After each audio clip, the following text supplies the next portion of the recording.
গত পরশু ছিল আমাদের 18th অ্যানিভার্সারি। সেই উপলক্ষে আমরা ৫ জন চলে এসেছিলাম ব্যারাকপুরের মঙ্গল পাণ্ডেতে। জাস্ট ছোট্ট একটু সেলিব্রেশন মানে একসাথে জাস্ট একটু বাইরে বেরিয়ে খাওয়া-দাওয়া, একটু ঘোরাঘুরি এই।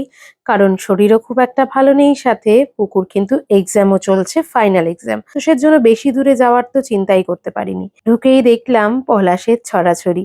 যে পলাশ গত সরস্বতী পুজোর দিন প্রায় অমিল ছিল, সেই পলাশই রাস্তায় লুটোপুটি খাচ্ছে। হাঁটতে হাঁটতে পৌঁছে গেলাম গঙ্গার ধারে। গঙ্গার ধারেই রয়েছে বাবার একটা মন্দির, যেখানে প্রণাম করতেই পেয়ে গেলাম কিন্তু ভোগের প্রসাদ।